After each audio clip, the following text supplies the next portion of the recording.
Okay, It's working? it is finally working. Oh my god, this has to be our cold open because this is what, like, testing take 6, take 7 is. We're having more system failures than Olimar himself.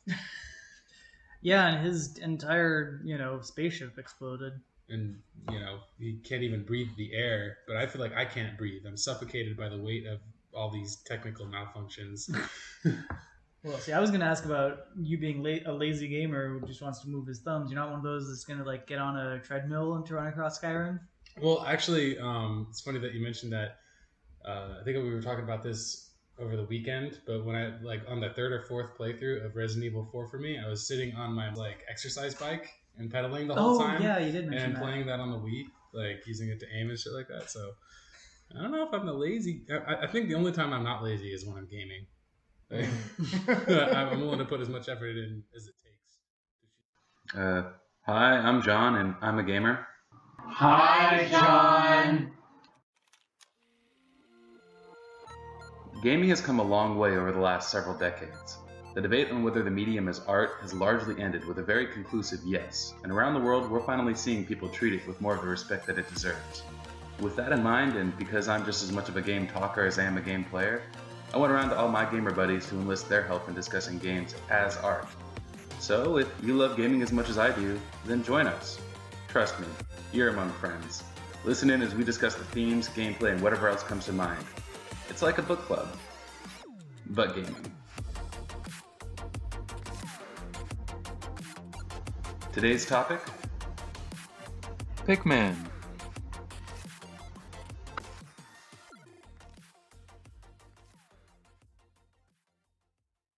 Hello and welcome to the 8th episode of the Book Club But Gaming podcast. I'm your host John, and with me today are Sami. Hi. And Adrien. Hello. And today we're going to be talking about some nerdy stuff. In particular, we're going to be talking about Super Mario 128. I mean Pikmin. I've seen some confused looks on your faces. Apparently, did you guys hear about the fact that Pikmin came out of a tech demo for the GameCube? No. Yeah, it was pitched as Mario 128, the sequel to 64. And in the tech demo, there were 128 Marios running around a spherical little platform and interacting with each other independently.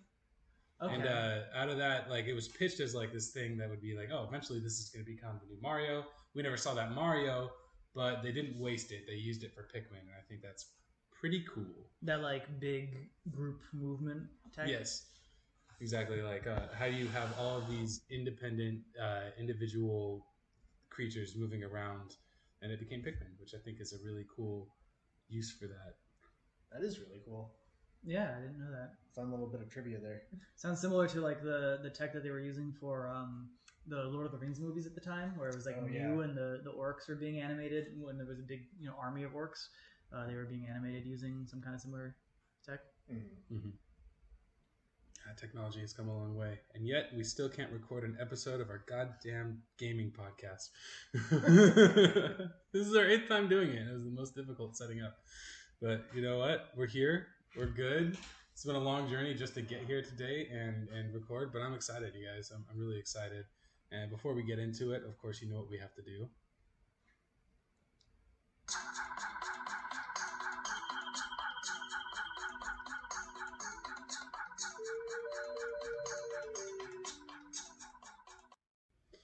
All right, so emotions, feelings, thoughts, feelings.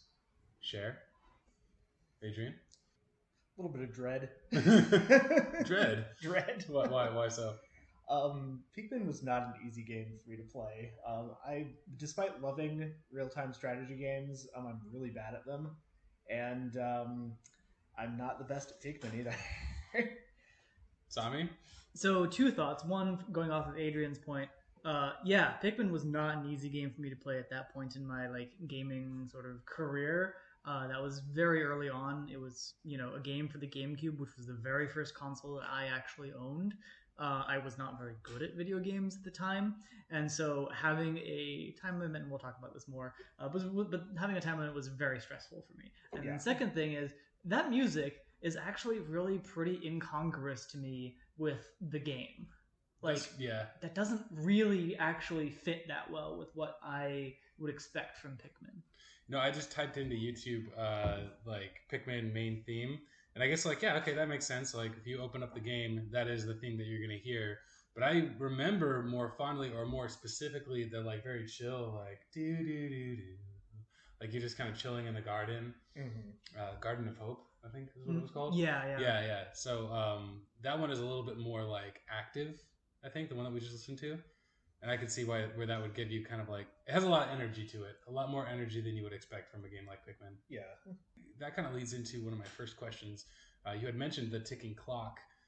What do you guys think about the effect that having that ticking clock over your head throughout the entire gameplay has on your experience?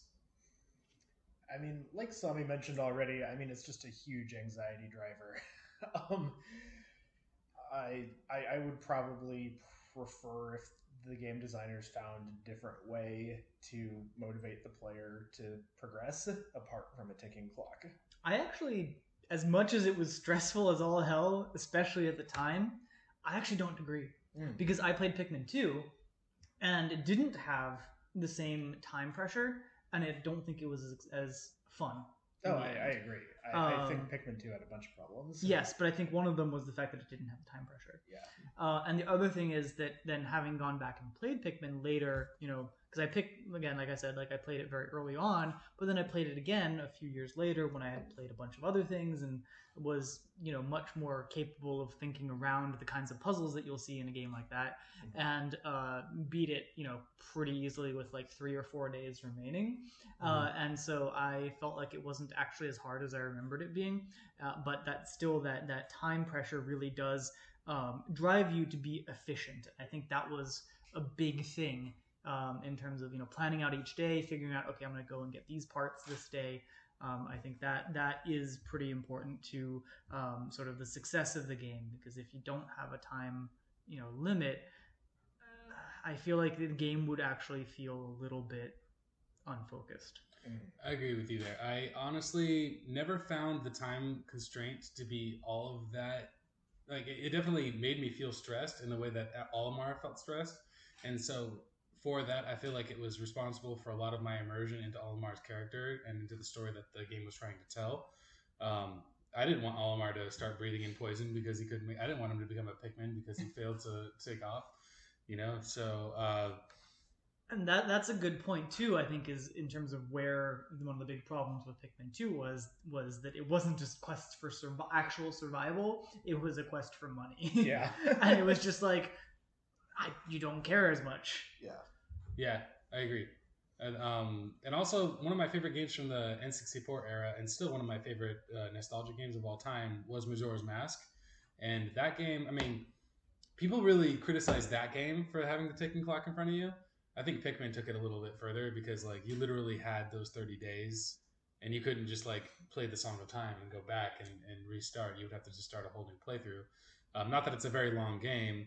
If you really messed up towards the end, you could go back and play through the game again in like a couple of hours, really. If you really, I guess like 5 hours is I think 5 hours is a pretty generous amount of time for somebody to play through it who's already tried to play through it once before. So I was definitely stressed and I felt tense because of what was happening, but I never felt too stressed out. Oh, I did. I put the game down multiple times as a result of the time pressure. Again, like when I first got it, and I even had a guide. I had like one of those actual physical like magazine style game guides for Pikmin, and yet I still couldn't bring myself to deal with the pressure of trying to like if I messed up one day, even though there was some flex, I would just restart because I felt like I'm going to make another mistake later. So I need to save up and make sure that I get those last, those first like 10 days or so, like perfect. Yeah. I mean, I definitely always felt the need to over strategize, over kind of like become efficient. And I feel like you said, by the time you're at the end, you have like 4 days to spare. That feels kind of like, oh man, I made it with 4 days to spare. I don't think I ever made it to where I was like, it's the last day. I need to get off this planet. I need to find enough on this last day. I never got to that point of stress. Like I felt like they always gave you enough time to at least finish the game, even if you couldn't 100% it. Well, and yeah, you could even finish the game while only getting 25 of the parts. You didn't need all 30. You just needed the right 25 parts. Yes, but those were also the most likely that you'd get. Mm-hmm. You know, the last 5 were the ones that were the most difficult to get, and usually would only come once you'd unlocked all of the other content. Like the final boss only gives you the piggy bank, which is not a required part, but it's kind of like it's a trophy pig, like literally what it is. But aside from the time clock, I think like that's really the most stressful part of the game. But the way that it blends in with an aesthetic, which is really more like everything is very peaceful. It's very beautiful. Personally, I really love working into worlds where I'm exploring it from a very small perspective. Like this is a very familiar thing, but I'm a very tiny person exploring it. Also, the music itself, like we were talking about, not the main theme, but the general like overworld themes that you're listening to. It's very peaceful. It's very relaxed. What do you guys think is the overall tone that the game accomplishes by fusing these two together? So I think the tone of Pikmin. the tone of Pikmin. Really... I've only seen it red. No. They say in the opening screen when you like select it, they go. Oh yeah. That might just be the Pikmin accent. Yeah, that's true. But yeah, the tone is really quite light and playful. I actually feel like it clashes a little bit with the game's mechanics, which are pretty hardcore. I agree. Mm-hmm. You can just lose your entire Pikmin army. Like, you just have 100 Pikmin. They're all red Pikmin. They go in the water. They all die. Boom. Yes, I agree. I think actually, it's not actually that peaceful a game. Right. A lot of the theming and the like visuals and the audio are, at least the music, are fairly peaceful sounding, but then the sound effects of the Pikmin when they're drowning or when they're on fire or like dying from all these various different ways, and then also you see their like spirits fly up when they die. Like none of that's peaceful. And again, actually, I think that also combined with the time pressure, those two together were just incredibly stressful for me as a young gamer who also just hated the idea of even losing, like health. Right. Mm-hmm. And so not only losing health, but just straight up actually losing your little minions. Early on, I couldn't deal with it. Yeah. Whereas again, when I came back to it later, I was much more okay with just being like, okay, well, I'm gonna lose some resources, but these are resources, right? Whereas early on, it was like, these are my companions, and I cannot lose them. They never stopped being companions for me. Even in the most recent playthrough, I felt like pained. I've never done a playthrough where I made it through the whole game without losing a Pikmin. I know that's possible. Oh yeah. I know a lot of people really it's like a bragging rights thing. I've never done it. Every time I finish the game, I see the number of Pikmin I've lost, and I have a moment of silence because they literally gave their whole lives to you. Yeah. And they fought for you, and then they died. And you see the little ghosts, and they like rise up, and they go. Yeah, that is pretty rough, especially for like a younger, like a young kid who's playing that for the first time. I mean, I think part of the funny thing is that it really does capture nature, though, where yes. It's like, it captures the peaceful side of nature, and it also captures the cycle of life and death, with things die. Although it does actually raise a question of how did any Pikmin survive ever before Olimar shows up? That's a good question. Well, I don't know, because somebody has to pick them out of the ground. Exactly. Right? They can't get themselves out, and they can't coordinate themselves to fight any of the things. So, and presumably these predators, they're all over the place, but they seem to only eat Pikmin. Mm-hmm. So how is this ecosystem working? Probably doesn't make sense to like think about this too deeply, but but we have to because we have an hour to fill. So all right. So 30-minute theory about how the life cycle of Pikmin is actually very different when Olimar isn't around. They slowly grow out of the ground. Oh yeah, so once they hit like flower stage, then they can actually get themselves out eventually. And, right. Yeah. And then maybe they're stronger when they do that because they had it's like if you the act of breaking out of the egg for like a baby chick. But why can't you find what any strengthens of them? Right? Why can't you find any of those though? Because they're much bigger. because the game doesn't want you to. Pikmin are actually apex predators. It's just they have a very difficult early childhood. Like if you let them fully develop in the ground, they come out as like human sized. Right. They're the humans of the planet that are leaving cans and shit all over the place. Or do you think they actually eventually just like go through a molting phase and come out as a Bulborb? Oh, maybe because there No. were the Bulborb Pikmin in later entries. Yeah, that's true. In the that's second true. one, yeah. So, Yeah.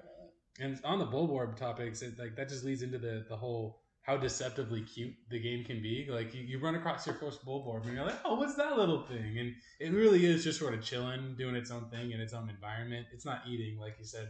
So it's like you're wondering what they normally eat, but you come across it and all of a sudden it looks at you and it wants to kill you and wants to eat you and wants to eat your Pikmin. What do you guys remember your first Pikmin combat? Because to me, that was my first GameCube game. It was also my first time ever playing like a real-time strategy game of any kind. It was very different from any kind of in-game combat that I've ever experienced. Like, do you remember your like learning curves, adjustments? I remember I'd read basically an entire guide of how to play the game in Nintendo Power before I ever got the game. Yeah, me too. So I at least had the advantage of knowing what the enemies were. Yes. And I knew that it's like, okay, that is an enemy, and I kill it by throwing Pikmin at it. Throwing Pikmin at it. And so I don't think I went through the same experience that you did. No, I don't think I did either. 'Cause I don't remember like specifically myself like what my first combat was, but I'm pretty sure it probably involved me throwing Pikmin, like around it, and then they swarmed it and killed it because it was one of the small ones, right? But, Right, you don't need to hit it directly. It helps, but you don't need to with the Pikmin. Also, the game does, like, I didn't have a guide. It was actually my first GameCube game. I got it on my birthday or on Christmas, I think, with the GameCube, and I booted it up. I'm like, what is this? Like, same as when I got Golden Sun. Like, what is this? Is this going to be just like, I mean, I'm interested. It's the only game I have. I have this, and I don't know what else I had with it, but I remember Pikmin more for a reason. In that intro, you have to build your Pikmin army before you can even get outside of that little yes, because there's a box that area. you need to push. Mm-hmm. Yeah, and like maybe a wall that you have to break down or something like that, or that might be later. No, it's later. Yeah, That's the later, first yeah. one is just a box you need to push. You just need to push the box, and to do that, you need to throw your Pikmin not on it, but like near it, and then you see how they react to it. Yeah. Yeah, and I mean that's your good old like game design of like, okay, in order to run into the first enemy, you need to know how to breed Pikmin, so you know how to get more of them, and you need to know how to use them to accomplish some kind of objective. In this case, pushing the box. Mm-hmm. Yeah, get them to interact with the world. Yeah, so by the time you run into an enemy, you've got those verbs. And you probably have more than enough Pikmin to take it out. Right. And then they start carrying the thing to the ship, and then you find out that you can make more Pikmin with enemy carcasses. So it's like, yeah, maybe this thing ate 1 or 2 of my Pikmin, but I'm going to get 3 more out of it. So you get to kind of learn a little bit about that trade-off that happens. Mm-hmm. That's pretty cool. Yeah, yeah. As an introductory real-time strategy game, Sami, I know that you're like really into the genre. I know that you also, Adrien, have talked a lot about it. Mm-hmm. For me, it's mostly been Pikmin. But what do you guys think?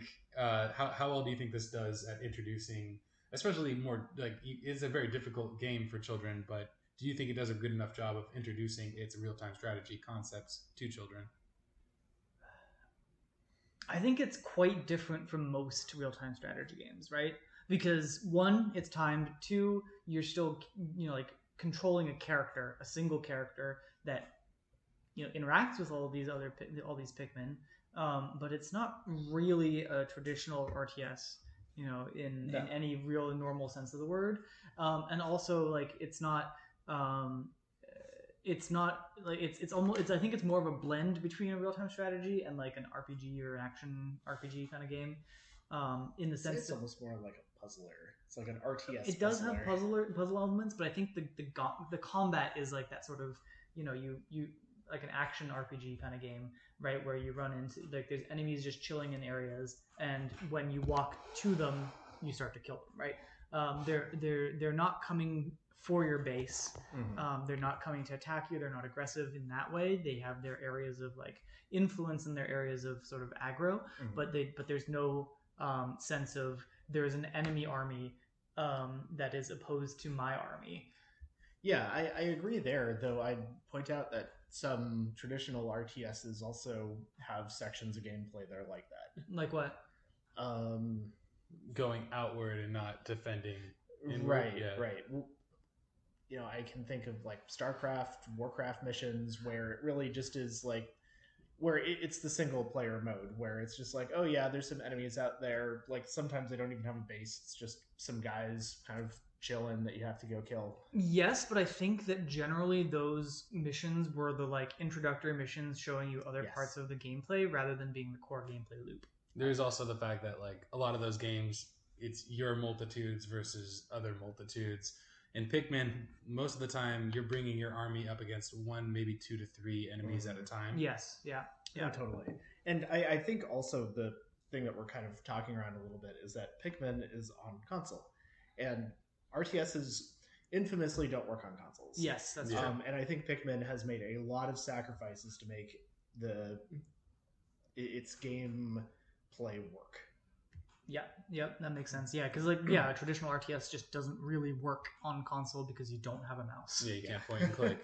I mean, yes, StarCraft was on the Nintendo 64, and as far as I know, it was kind of nightmarish to play. I mean, like the fact that I didn't even know it was ever on Nintendo 64 is probably an indicator of like it wasn't worth having on Nintendo 64.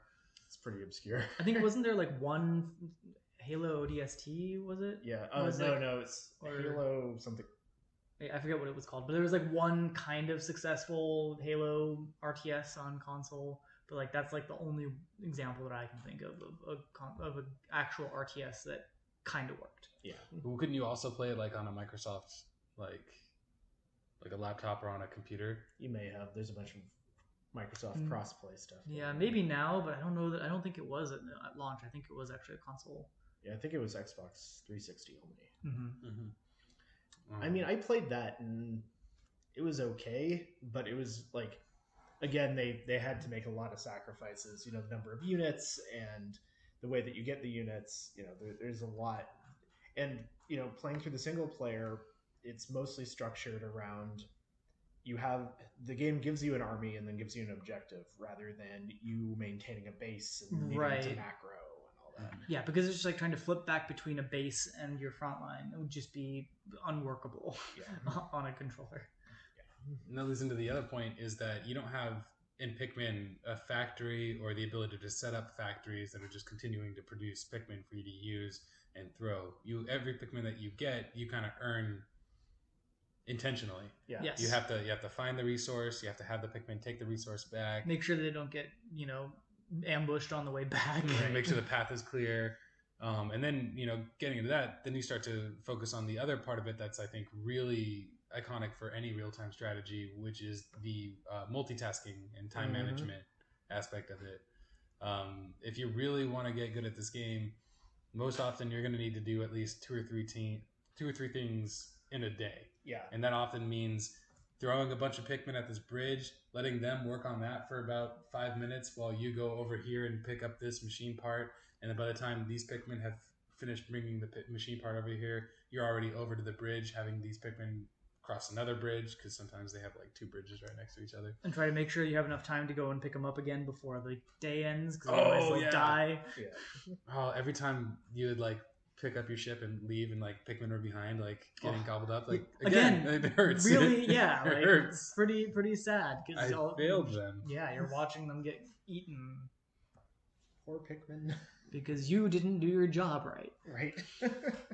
But yeah, I mean, you really could have 4 or 5 things going on at once. And yeah, the game encourages that, because otherwise you're really just sitting around and waiting. Yeah. Yes. Hurry up and wait.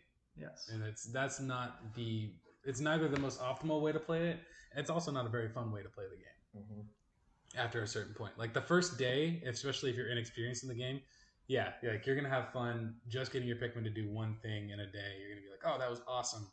But by the time you're in your 5th day, even on your first playthrough, you're like, okay, I can't just sit here and wait. I know that Like There's not I'm enough gonna time. die. Yeah, I'm gonna die. Yeah, the funny thing is that despite the fact that you do need to do all this multitasking, you don't need to have like an insane APM or something. Right, yeah. You know, you don't need 120 APM, 300 APM in order to do this. It's like It's closer to like a Supreme Commander than a StarCraft. yeah, exactly.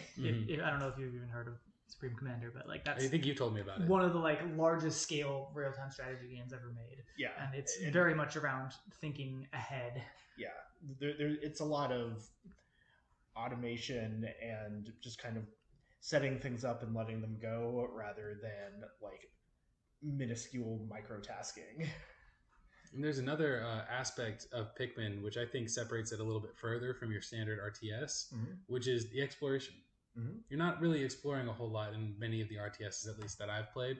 I don't know if you guys can think of examples that differ from this. I mean, I think the single-player campaigns usually do have a pretty strong explorative aspect, and then also, I mean, I guess it depends also on the type of RTS. So, like 4X games, like Stellaris, are actually like very heavily focused on exploration. Actually, one of the biggest phases of the game is the exploration phase. And you need to play that differently from the later phases of the game. But, you know, I know what you mean in that, like, the more focused, you know, real-time strategy games, especially multiplayer ones, exploration isn't as important. Yeah. But in those games, are there ever points where you find a spot that you can't quite get to from where you're at, and you're like, how do I get there? So generally, I think that's where we brush into sort of like that puzzle exploration adventure thing, and other RTSs generally don't. Yeah.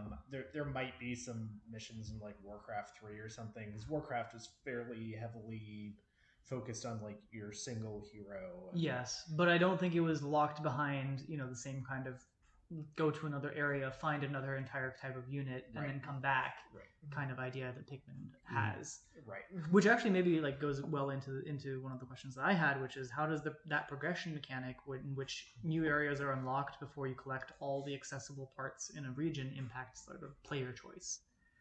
I think that's a great question. We had sort of like a discussion about this kind of thing when we talked about Super Mario 64 versus Super Mario Sunshine. In 64, it doesn't matter which stars you get or where you get them. As long as you get enough, you can progress to the last level. In Sunshine, you need to get, I think, the 6th or 7th star in every stage before you can progress to the next set of stages or do the final boss. Right. And I prefer the former because it does give you a lot more player choice. And in this case, it's sort of a blend of both, because you do have to get 25 specific ship parts before you can take off. And not all 25 of them are in the first area. Yes. So you don't really have the option of just sticking to the first area or first clump of ship parts like you would in Mario 64. However, you could stay in the first area for a good while and get all of them before you move on. But I think actually, you know, there are some situations where it makes more sense to move on to the next area, unlock a new Pikmin type, and then come back, even if there are ones that you could still get in the earlier one, because often either there was a shortcut that you could get if you had a different type of Pikmin, or it was just, you know, one of those situations where you could spend another day getting one more ship part that you could unlock, you know, get with the ones that you had at that moment, or you could get the other type of Pikmin and then get 2 or 3 in one day. Right. That sort of forward thinking has always been really tough for me. Not only when I was a kid, because obviously I'm a kid, right. But even now, the way I play games is I don't like to move on from an area unless I've gotten everything I possibly can from it. And like you said, you could do it that way. It's just not the most optimal way to do it. You know, if you move on and get the water Pikmin, then you're gonna have such an easier time finishing the first area. And I think you don't even need the bridges, I don't think. And that's also related to like this idea of how the level design forces the player to explore new areas before, you know, especially a completionist player like yourself would normally, you know, explore, right? Like you'd want to try to get all of the parts that are in one area, but you can't. But then, because you have to go somewhere else to get the blue Pikmin or the yellow Pikmin. And, you know, it's forcing you to backtrack and re-examine the areas with the sort of new tools that you've been given. Yes, yeah. There's also the fact that there aren't all that many areas actually in the game. There's 3 main areas and then 1 final boss area, I think. And because of that, it's like yeah, you don't feel like you're gonna get too much FOMO if you're like, okay, if I just go to these 3 areas, I'm gonna have plenty of time to come back to this first one. Like I don't need to finish the first one completely, like because there's only 3 to see. Right? Yeah, it's not like you'll forget what you haven't done yet. Right, I'm gonna have like this big backlog of areas I need to revisit. It's just like, okay, I've seen all 3 areas. Maybe I'll go see all 3 of them again. And actually, that just random thought that is sort of related a little bit, which I think and appreciate about Pikmin and other games that do this, is that there's no quests. You're not assigned like go get the next part. That's not how that game works. But I don't think there's all that many games now that do that, right? I mean, I think the archetypal example of this is Skyrim, but even The Witcher and like all these like RPG games where you have a very serious like set series of quests that you're going to do, and then most of the time you end up with like 15 side quests that you then end up going and spending hours doing. And I think that actually makes it harder for me to sometimes complete those kinds of games. Oh yeah, because I'm just like I can't not finish all these side quests. Whereas Pikmin, it's just like it is focused, right? Yeah. It's like everything you're doing is for your own survival. There's no going and messing around somewhere for 20 hours just doing some side quests, and the entire state of the world just kind of remains static while you go and dick around somewhere in some random corner of the map. Yeah, the irony there is I think I've spent like 1,000 hours playing Skyrim, mostly modded, and most of that time modding Skyrim as opposed to actually playing it. I still haven't actually beaten the game or beaten the main storyline, because that's just one of several storylines that you can do if you want to. Yeah, and you don't even really have to. Like you could feel in Skyrim, which is a bit of a diatribe, but you could feel like you got your game's worth of experience out of just doing a couple of like side quests. Yeah, and that phenomena where you sometimes don't even finish a game because the sheer weight of completing everything in it gives you so much anxiety, but you don't want to finish it without seeing everything in it. I call that side quest FOMO. I think that's probably why I haven't really finished a single player RPG in a very long time. You want all the items, all the chests, and then I just get run out of steam to keep doing those side quests because there's. I think that's why I've finished JRPGs, but not Western RPGs. JRPGs, you've got a linear story, and like there can be side quests, but generally, like either they're so trivial that it's even if there's a whole bunch, it's not really worth doing it. Eventually, it's like, okay, I've seen all I need to see. I'm not going to kill 15 more turtles, and you move on. Or it's linear, and you're following it for the environment and the story, and not for the sort of the open world exploration part of it. But pulling it back, Pikmin is not like no, it's good, but like Pikmin is very unlinear. It's to me it feels more like a sandbox than most of the sandbox games that come out today feel like. Even Pikmin 3 felt a little bit more linear because it was much more mission based. I thought.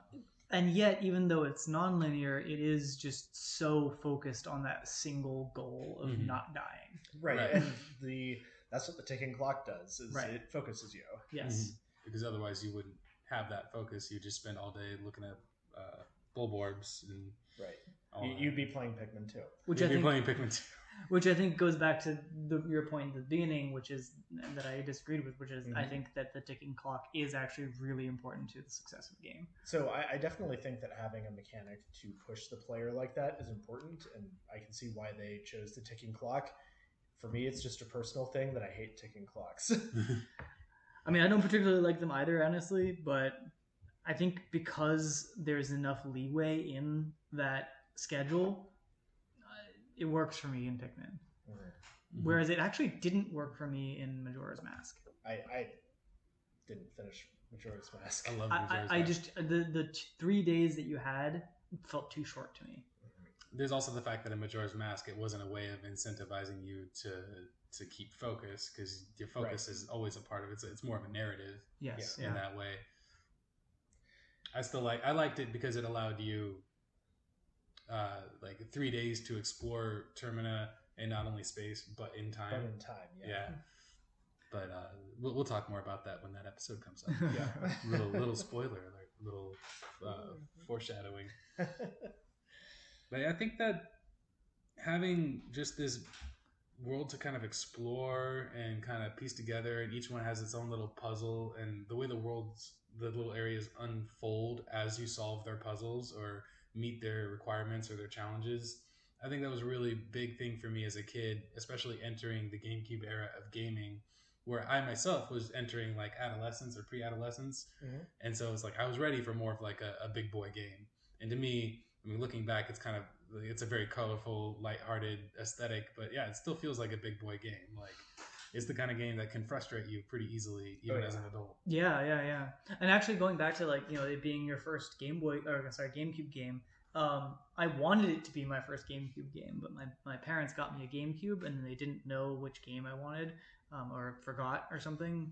And so I got Wave Race Blue Storm instead as my first game on Christmas. And then I got I think it was actually like they were sold out of Pikmin, and so I got like an IOU for Pikmin. Pikmin, and then I got it, like a month later or something when they actually came back in stock. You see, kids, back in the day when they didn't have a physical copy of the game you wanted, you didn't get to play the game. You were just fucked. You were just fucked. I think my first GameCube games were Mario Sunshine and Smash Melee. Yeah, mine were Wave Race Blue Storm, and then I got Pikmin, and then I got Star Wars Rogue Squadron 2. We'll have to talk about that one. Yes, that is definitely an episode I'd like to do. If I can figure out how to play it again. How well do you think the world is built within Pikmin? Like, it's not the kind of like. There's no actual lore to it other than what Olimar supposes upon things when you see his like captain's log at the end of each day. But like just exploring it, how well do you think it is that our world that you're exploring? Because our world doesn't, to my knowledge, have Pikmin in it, but there's a lot of stuff in the game that makes it seem like it's Earth. I mean, I think it's sort of a parallel fantasy Earth. Yeah, I didn't feel that real. Would you kind of say it had like a magic quality? To me, it always felt a little bit magical. Yeah, I think what the game is trying to suppose is like, this is Earth if you got down and looked at it closely with sort of a child's magic, imagination, vision sort of thing. It's sort of a little bit of a like, if you really got down and looked at nature, you'd see the Pikmin there. Yeah, I agree with that for the most part. Like, I think it's not quite real, but it's not super fantastical. Yeah. There's definitely some objects that you can recognize, but not that many. It's maybe somewhere in like some kind of rural area. Yeah. How well does Olimar's perspective make even the familiar in the game seem alien? Not only in the fact that you're like getting to see his captain logs at the end of it, but like exploring them from his perspective as this tiny guy, a stranger on a planet that he's going to die if he breathes the air of. Like, you, the player, outside of the screen, can look at this environment and just be like, oh, that's peaceful, that's relaxing. But if you ever put yourself into Olimar's perspective, like we were talking about with the ticking clock, like, does this planet seem magical, wonderful, or downright terrifying? I feel like I just more felt like Olimar was the alien in a way. Like he's the one thing that's not from this world. And he's coming in and disrupting things in order to not die, which is fair enough. But I don't know. I feel like it was more that those objects that were recognizable and recognizably human were almost the familiar things rather than making things seem alien. It was more like for me at least, I felt like it was a fantasy world that that had all these enemies that I didn't really recognize. Even the enemies that were kind of like animals from our existence, even those were different enough that it just felt kind of like a fantasy world where a lot of these things were made up. And then there were these little references to the real world that felt familiar rather than the other way around, I feel like. Yeah. How about you, Adrien? I'd agree. I do think that the game does a pretty good job of, for example, making you feel small by using the perspective. Yeah. The camera is a little claustrophobic. you do have that top-down view, but it's like zoomed in pretty far, so you don't really know what's coming up next. Everything on the screen is pretty big. All of these ship parts that you want to pick up are much too large and heavy for you. The only way that you can do it is with a whole team of Pikmin that are hauling it, and it's not like they move very quickly. So they do a good job of really making you feel small in the world. Especially when they throw in those little things where it's you walk past a safety pin or something and it's the size of a skyscraper, not that big, but No, things like that. Yeah.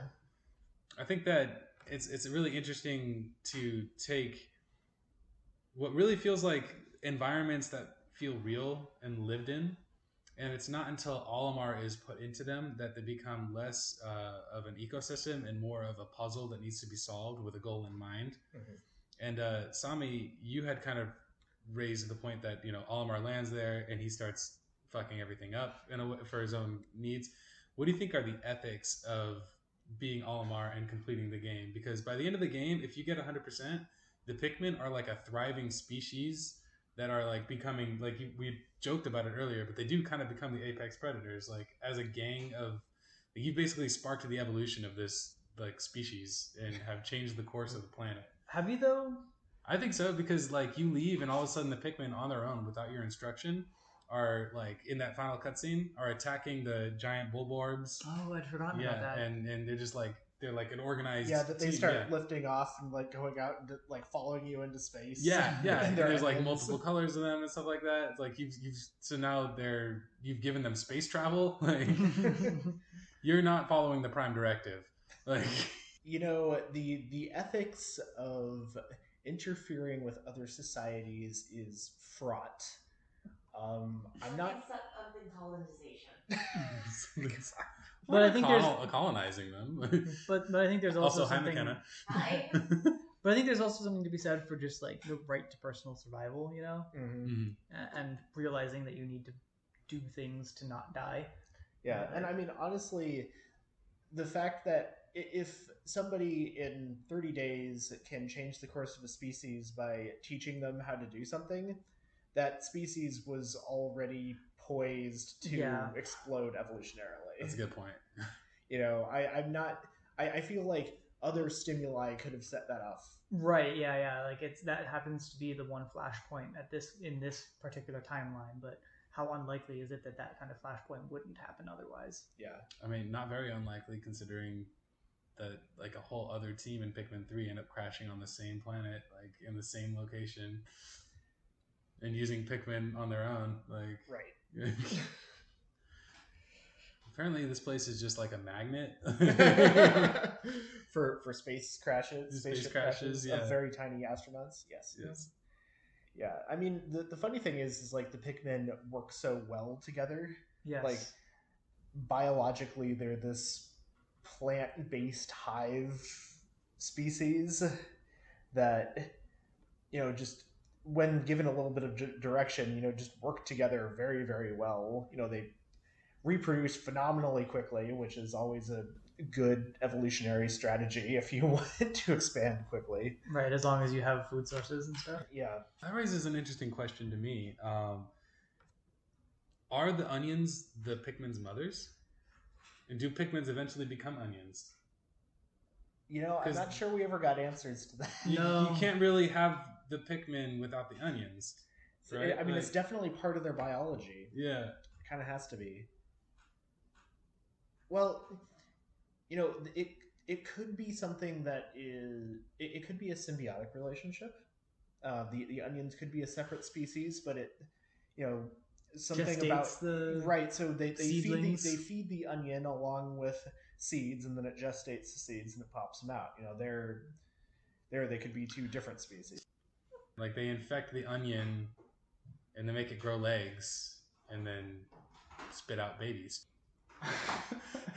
All right, so bringing it back to something wholesome, something that I love about the Pikmin is just when you're walking around, you've got all these Pikmin behind you, they'll just start singing. It's one of there are a lot of little touches in the game. Like, there's a lot of little extra affordances in the controls, and a lot of these little details, like the Pikmin, singing along as they're walking with you, that I feel really makes the game come to life. And it's clear that a lot of effort and love was put into the game. Absolutely. I mean, it seemed like, or when you use like the C stick, it plays a little military theme. Yep. Oh yeah, little march. Yeah.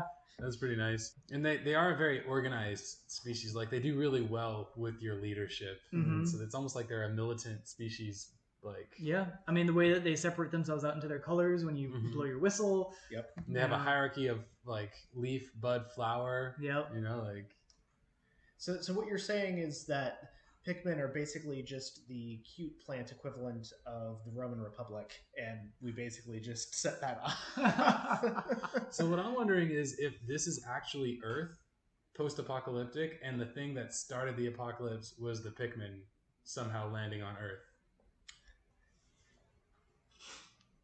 I don't think there's really anything to suggest that. No, I think I mean, if it is Earth, I think it's more that there's just like been some kind of like disease or something that maybe came from. No, I think it's more that just everything is too small. Yeah, that's true. Like, yeah, it's also small. I think the Pikmin really are supposed to kind of be little fairy creatures. Yeah. Or even more like Kodama, the Japanese nature spirits. Mm-hmm. I think they're supposed to be more along those lines rather than being actual aliens. Yeah, like maybe humans just killed themselves and then Well, honestly, I think the humans are still there. Really? I think Pikmin probably happens in little gardens and stuff, and just humans aren't around. But there's some trash there because that's what humans do. They leave trash around. Useful trash sometimes. Yep. Other times, trash that impedes us.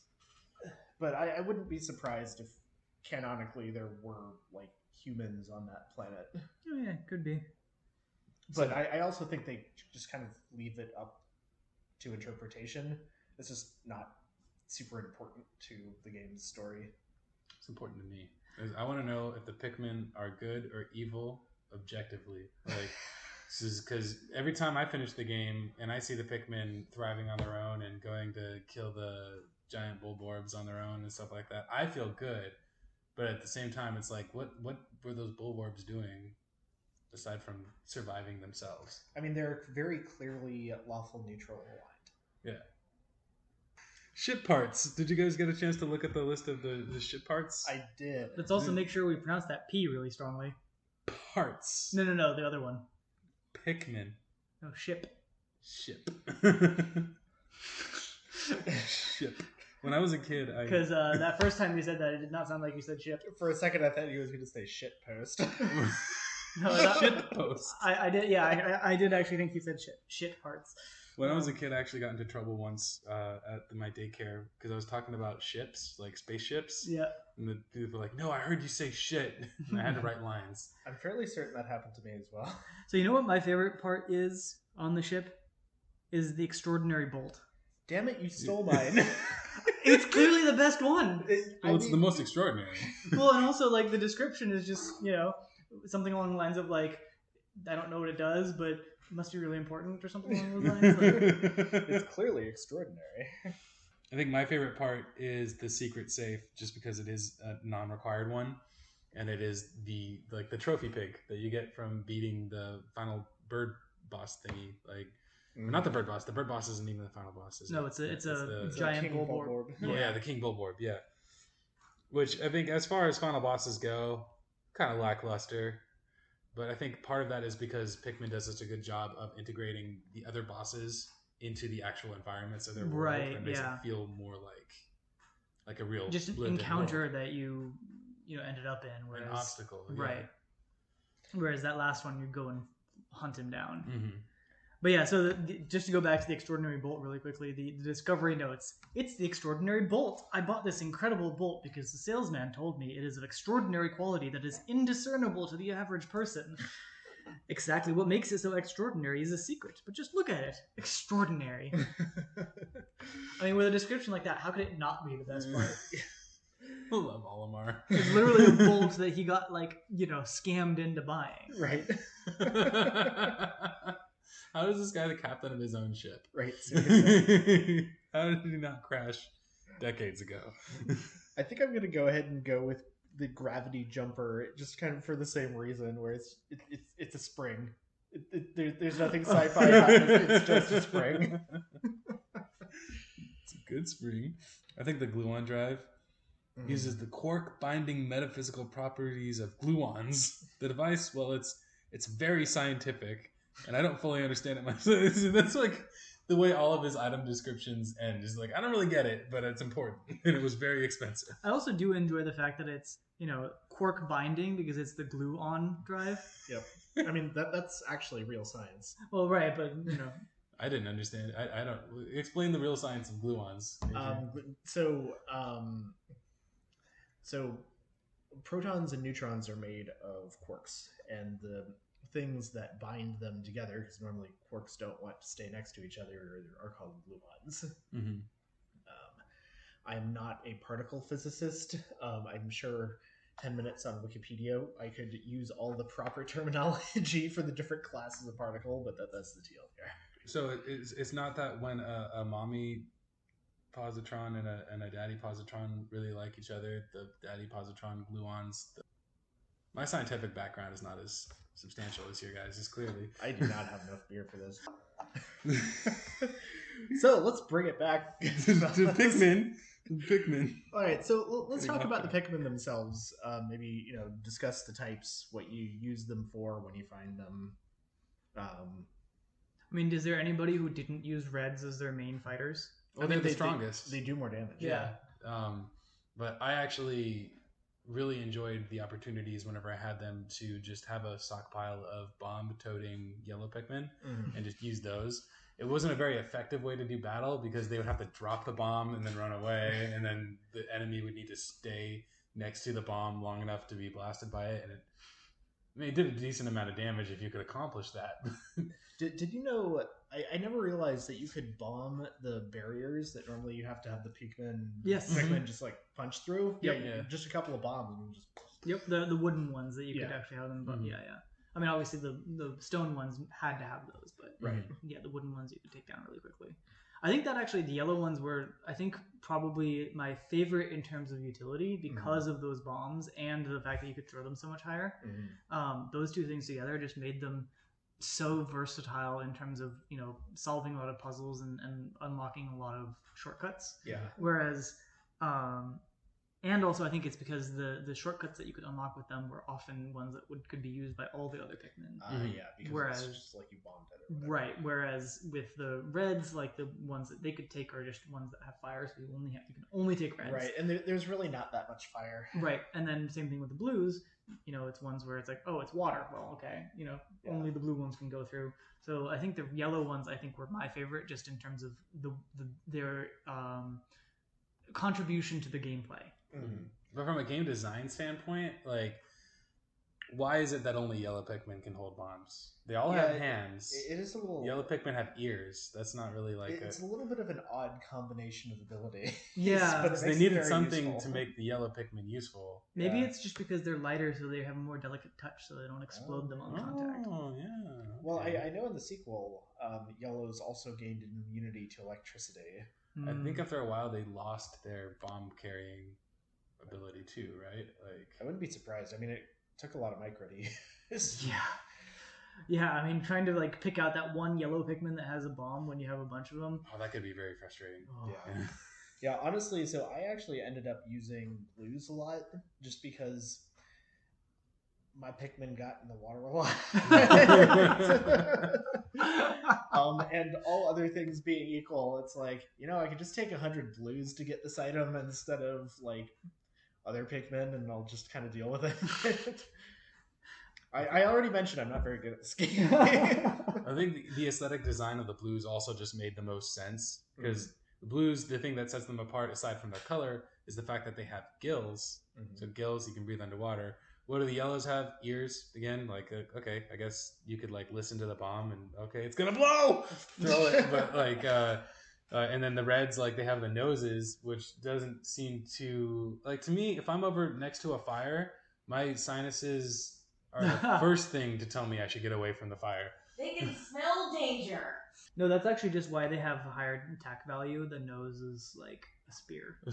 Oh, because they do that, huh? They just like Basically just face whack them. Yeah. I love if they would come back with like chunks just on the nose. Little polka dot skin. Oh no. Smell danger. Yeah, it is like the combination that you end up with is like because they basically are your units. Like they're the 3 unit types of this RTS, and it's like it's kind of an unusual combination where it's like, okay, you've got 2 that have environmental immunities, one of those is better in combat to offset the fact that there isn't actually all that much fire, and you can actually avoid fire if you are careful. There's like one area where it's like really good to have the fire Pikmin. Yeah, and when otherwise the fire geysers. Yeah. And then you've got like your micro intensive like just the micro unit, and then you've got blues kind of it's hard to use them with other Pikmin because you'll probably drown your others. Yeah, you'll probably drown your others. They're actually kind of unnecessary if you've got good micro. It's kind of an unusual array of abilities. Yeah, because I mean, there's no like, oh, this one has range, or this one is like way faster or whatever. Right. I mean, the yellows did run faster. Oh, that is true. But still, and also the ones that had flowers ran faster. That was also right. That's true. Yeah, so you could leave like groups of your Pikmin behind if you were moving fast enough. Yeah, if they didn't have flowers. Whereas if you had all 100, had flowers, they could all keep up with Olimar. Mm-hmm. Yeah. It's interesting that they didn't do some sort of like melee ranged, right? Like the sort of unit design that you'd expect to see in an RTS. Yeah, like rock paper scissors that most RTSs have. Yeah. Whereas enemies could be ranged, and you still have to deal with them. To be fair, all Pikmin are ranged. That's true. They are the projectile. Also, I guess the rock paper scissors wouldn't. You're never fighting against other Pikmin, right? So the rock paper scissors wouldn't really come into play too much. It's very asymmetrical combat. Yeah, which is nice. It's a good way of kind of setting up the us versus them. Well, and also I think again it's a limitation to the fact that it's a console game. Yeah. Because you just can't do army versus army combat very effectively when you don't have the mouse. Yeah. Could you imagine a Pikmin versus mode? Like. It would probably kind of be a shit show. It would not be very fun either. Yeah.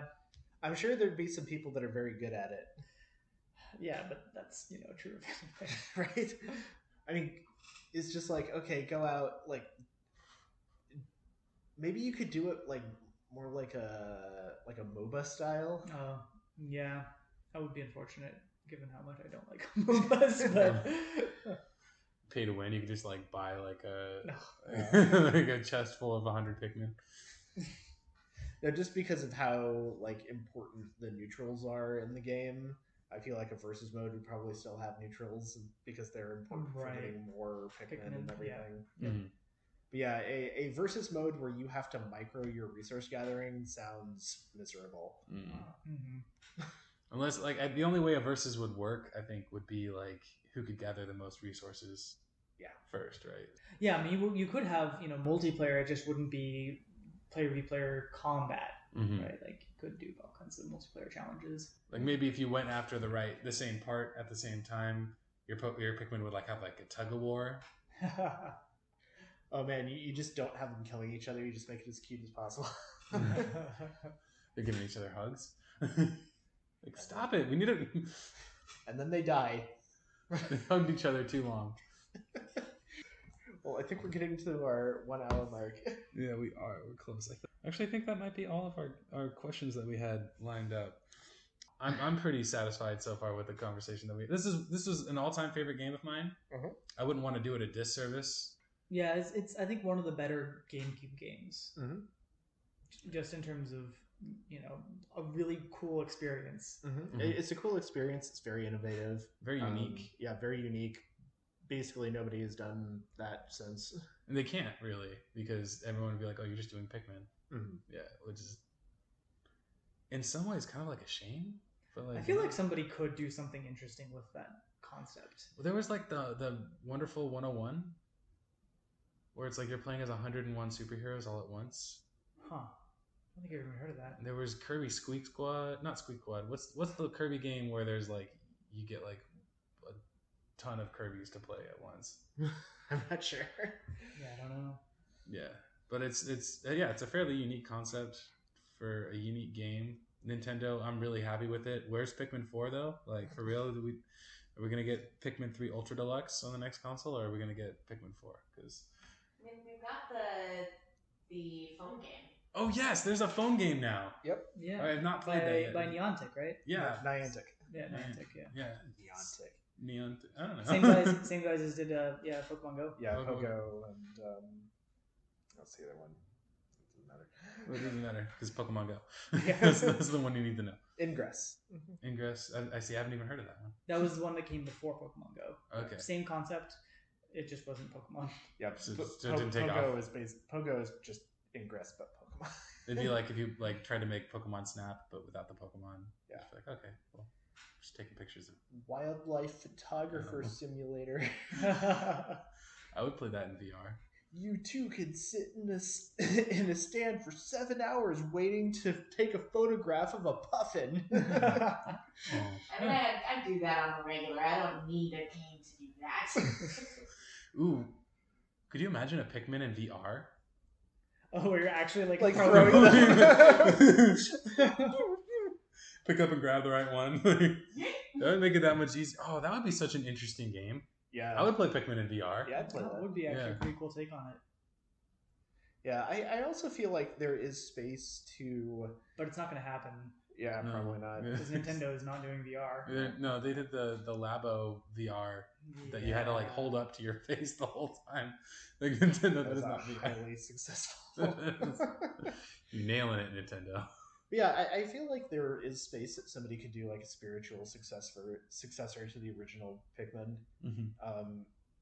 You know, I think there's a lot of space for just that kind of more casual console-based RTS in general.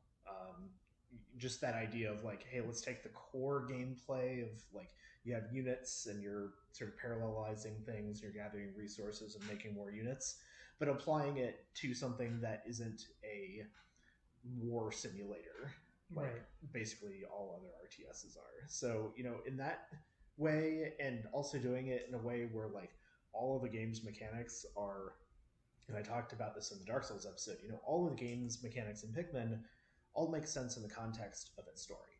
Mm-hmm. You know, why is there a time limit? Olimar is running out of air.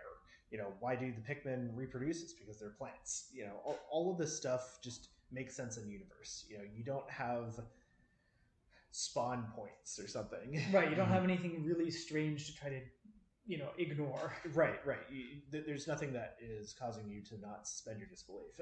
What happens if Olimar gets knocked out because he took too much damage? The Pikmin carry him back to his ship and he gets healed. Yep. Mm-hmm. Until the final time when he just becomes a Pikmin. Well, right, but that's because he's run out of oxygen, right? And his ship can't heal him anymore. That's true. Yeah. So I actually did want to talk a little bit about. I showed you guys the Aoi no Uta, the song, with the super cheery. Oh man! If you don't know Japanese or see the translations of it, you'd think it was just like a super nice children's song. You're actually singing about dying. Happily dying for you, and they'll never ask you to love them. But I love them. You know, it's funny. I just before this, I watched a speedrun of the game just to refresh my memory, and the speedrunners, of course, talked about that song. Like, but we love you, Pikmin. Actually, the speedrunners were like, yeah, no, I don't love you. Because the game's mechanics are very awkward, and there's a lot of inconsistency. So if you're trying to do a fast run through the game,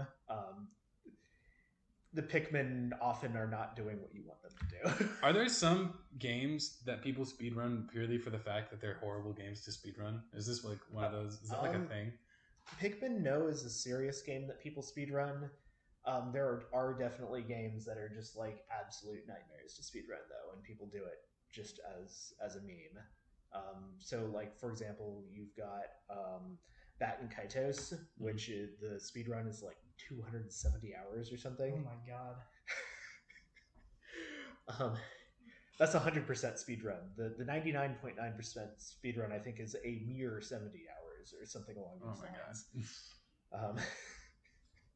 JRPGs, man. I don't know why you would speedrun a JRPG. I could see myself trying to speedrun Pikmin, not competitively, not like trying to get a world record or anything, but it isn't one of those games where it's very satisfying to see how much you can get done in a single day. Yes. Yes. And it's divided into such discrete chunks.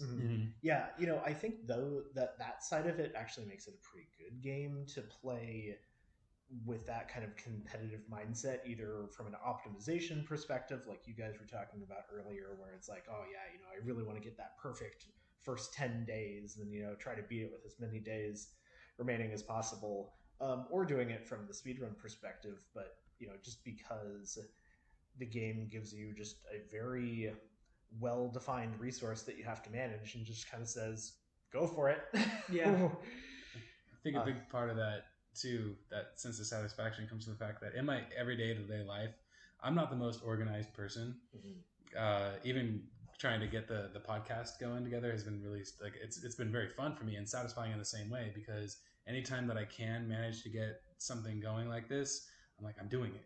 I'm actually tackling all the obstacles as they come with the help of my friends, which is great. And then the same way with Pikmin, where you're accomplishing things by design of the game's story that you couldn't accomplish before, as we mentioned, because of Olimar's size and weakness, thanks to his allies.